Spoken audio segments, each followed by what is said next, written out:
Exercice 4, on a A, une matrice carrée d'ordre 2 et F, une application linéaire de M2 de R de M2 de R définie par F de X égale XA moins 1.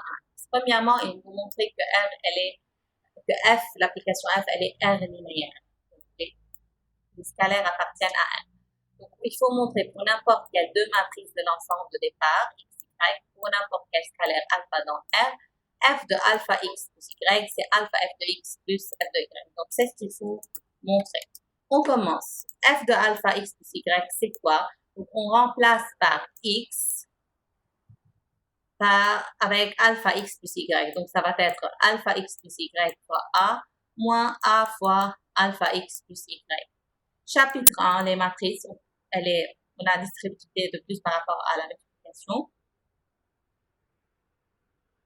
Et donc, ça va être alpha XA plus YA moins A alpha X moins A Y. Et moins A alpha X n'est autre que moins alpha AX. Vous pouvez directement passer à cette étape-là. Oui, puisque le but c'est d'arriver à alpha F de X plus F de Y, donc on factorise par alpha, on aura XA moins AX. Donc, cette quantité n'est autre que F de X plus F de Y. D'où on a trouvé F de alpha X égale alpha F de X plus Y. Ainsi, F, elle est linéaire. Vous pouvez ne pas dire à chaque fois R linéaire puisqu'on parle de M2 de R. Donc, forcément, les scalaires appartiennent à R. Maintenant, il faut trouver ker F et im F. Je veux ajouter aussi une question et trouver leur base et déterminer. Donc, parce que partout, lorsqu'on détermine ker F, on demande aussi la base. Et lorsqu'on détermine im F, on détermine aussi la base. Ker F, c'est quoi? Donc, il faut trouver ker F sous forme de vecteur de quelque chose. Donc, on commence par X appartenant à ker F. L'espace de départ, c'est M2 de R. Donc, forcément, X, c'est une matrice carrée d'ordre 2. Cette matrice appartient à ker F. Cela veut dire que l'image de X, c'est 0, 0, 0, 0. Et c'est le vecteur nul de l'espace d'arrivée. Donc, je vous rappelle, l'ensemble de départ, c'est M2 de R. Donc, X appartient à ker F, X appartient à M2 de R. C'est pour cela qu'on a écrit A, B, C, D. Et F de X, c'est l'ensemble d'arrivée. Donc, c'est dans M2 de R, puisque c'est X appartient à RF, donc l'image de X, c'est le 0 de l'ensemble d'arrivée. C'est pour cela qu'on a écrit 0, 0, 0, 0. On calcule l'image, donc F de X, c'est quoi? C'est A fois X. C'est XA moins AX. Donc ça, c'est X fois A moins A fois X égale à 0, 0, 0, 0. Je vous laisse le calcul des matrices, chapitre 1. Donc, je fais seulement la première, le produit des deux premières matrices. AB fois 1, 0 pour le scalaire, c'est A. AB fois 1, 1, c'est A plus B. Puis CD avec 1, 0, ce n'est autre que C. Et CD fois 1, 1, c'est C plus D. Vous faites la même chose pour le deuxième terme. Égalité des deux matrices, vous aurez moins C égale à 0. A moins D égale à 0, donc A égale à D. 0 égale à 0 et C égale à 0. Donc, on reprend X qui est ABCD. On remplace C par 0. Et soit vous écrivez à la place de AD, soit à la place de DA, comme vous voulez. Donc, ici, on a écrit A à la place de D. Donc, X c'est DB00. On factorise par D, on aura 1, 0, 0, 1. On factorise par D, on aura 0, 1, 0, 0. Donc, n'importe quel X qui appartient à ker F, c'est la forme de combinaison linéaire des deux matrices. On a appelé la première M et la deuxième M'. Donc, X qui appartient à ker F, on a trouvé que X appartient à vecte de M'. Donc, ker F, ce n'est autre que vecte de M'.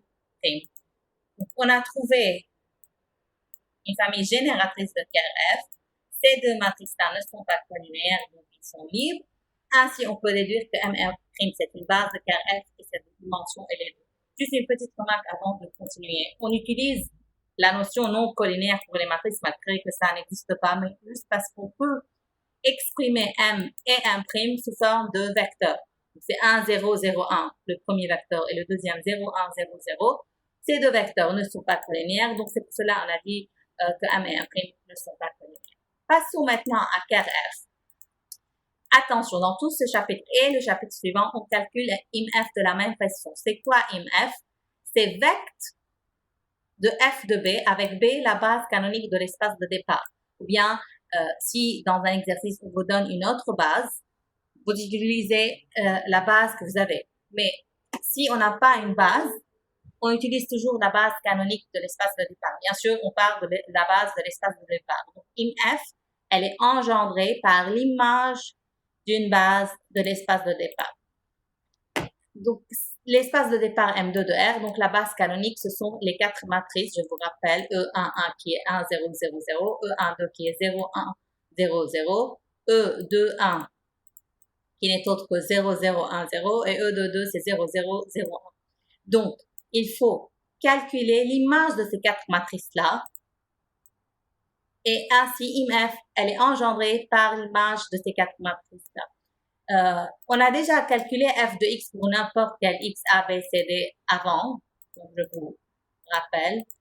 On a déjà calculé f de x sans calculer que c'est égal à 0, 0. Ça, c'est f de x pour n'importe quel x, donc jusqu'à là, avant de dire que c'est égal à 0, 0. Mais vous pouvez refaire le calcul, c'est la même chose, bien sûr. Donc, on va trouver f de n'importe quel x, c'est a, b, c, d, f de a, b, c, d, c'est moins c, a, moins d, 0 et c. Comme ça, on peut directement calculer l'image de ces quatre matrices-là au lieu de faire le même calcul quatre fois. Au lieu de prendre E11, puis faire E11 fois A moins A fois E11, etc. Donc, tout ce qu'on a à faire, c'est de remplacer dans cette écriture, donc l'image de n'importe quelle matrice A, B, C, D. F de E11, ça va être 0, 0, 0, et à la place de A, on remplace par 1. F de E12, à la place de B, c'est 1 et tout le reste c'est 0. F de E de 1, à la place de C, c'est 1 et tout le reste c'est 0. Et F de E de 2, à la place de D, c'est 1 et tout le reste c'est 0. Donc, IMF, c'est quoi? Elle est engendrée par l'image de quatre matrices. Donc, c'est engendré par ces quatre matrices. On remarque qu'il y a une qui est nulle, donc on peut ne pas l'écrire parce que c'est une matrice liée. C'est pour cela qu'on a écrit juste cette fois-là. Mais si vous avez écrit cette matrice-là, c'est pas faux. Mais juste lorsque vous voulez trouver la base de IMF, vous pouvez pas écrire 0, 0, 0, 0. De plus, on peut remarquer que f de E11, c'est égal à moins f de E de 2. Donc, c'est pour cela qu'on n'a pas écrit les deux matrices-là. D'où IMF, elle est engendrée par ces deux matrices-là. On a appelé la première N et la deuxième N'. Maintenant, si on veut trouver une base de IMF, puisque ces deux matrices-là ne sont pas collinéaires, alors elles sont libres, en plus génératrices. Donc, elles forment une base de IMF et dimension de IMF égale à 2. Avant de continuer, une remarque très importante. Lorsqu'on a fait f de E1, 2, qu'est-ce qu'on a trouvé? On a trouvé la matrice nulle. Donc, qu'est-ce qu'on peut déduire de ça? On peut déduire que E1, 2 appartient à ker f. Pourquoi? Parce que l'image de E1, 2 n'est autre que 0, 0. Aussi, qu'est-ce qu'on peut déduire de la première et la quatrième f de E1, 2 et f de E de 2, on a déduit aussi que f de E1, 1, c'est égal à moins f de E de 2. Donc, puisque f, elle est linéaire, on peut dire que f de E1, 1 plus f de E de 2 égale à 0. Donc, on peut dire que f de E 1, 1 plus E de 2, 2 égale à 0, d'où E 1, 1 plus E 2, 2 appartient à ker f. Je vais vous dire pourquoi j'ai écrit ces deux informations. Et c'est très important parce que après, dans les autres exercices, on va calculer IMF et de IMF, on va pouvoir déduire CARF. On a trouvé ici deux vecteurs appartenant à CARF qui sont E12 et E11 plus E22. Donc, on a trouvé deux matrices qui appartiennent à CARF. Je veux continuer la remarque et puis déduire ce que nous donne le fait que ces deux matrices-là appartiennent à CARF. Donc, si on continue, juste une petite remarque du théorème du rang. Je vous rappelle, le rang, théorème du rang, qu'est-ce qu'il vous donne? Dimension de l'espace de départ, c'est égal à rang de f plus dimension de CARF. Donc, ça, c'est le théorème du rang. Dimension de l'espace de départ, donc dimension de M2 de R qui est 4, c'est égal à rang de F plus dimension de CARF. Donc ça, c'est toujours vrai. Rang de F, c'est quoi? Le rang de F, c'est la dimension de IMF, on a déjà calculé, donc c'est 2. Et dimension de CARF, c'est aussi 2. Donc on a rang de F qui est 2, plus dimension de CARF qui est aussi 2. Ça nous a donné 4. Donc, juste ici, enlever dimension, c'est dimension de M2 de R qui est 4. Donc, là, juste, on a vérifié qu'on a 2 plus 2 égale à 4. Donc, on a vérifié le théorème du rang. Donc, on connaît que la dimension de CARF égale à 2. Donc, puisqu'on a ces deux matrices-là qui appartiennent à CARF, E12 et E11 plus E22, on peut déduire que ces deux matrices-là, ils vont devenir la base de CARF. Ça, c'est la méthode 2 pour trouver CARF. Donc, sans passer par tout ce qu'on a fait avant, sans tout ce calcul-là, on peut déduire de IMF que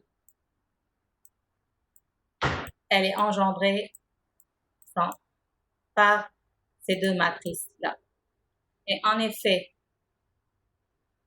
si vous avez remarqué, M et M', retrouvez M et M'. M' n'est autre que E12 et M n'est autre que E11 plus E22. Donc, de cette façon, on peut trouver CARF sans passer par le calcul X appartient à CARF et alors X appartient avec de M'. Ça, c'est la méthode 2 de IMF. Donc, je répète, E12 n'est autre que M' et E11 plus E22 n'est autre que M. Donc, on a trouvé M et M' d'une autre façon. Finalement, si je veux la dernière question supplémentaire, est-ce que F, elle est injective? Est-ce que F, elle est surjective? Il faut se rappeler, le rang de F, s'il est égal à la dimension de l'espace de départ, elle est injective. S'il est égal à l'espace d'arrivée, elle est surjective. Donc là, le rang de F, c'est 2. Le départ, c'est le même d'arrivée, c'est M2 de F. Sa dimension, elle est 4. Donc, puisque le rang de F, c'est 2, n'est pas égal à 4, donc F n'est pas injective et F n'est pas surjective.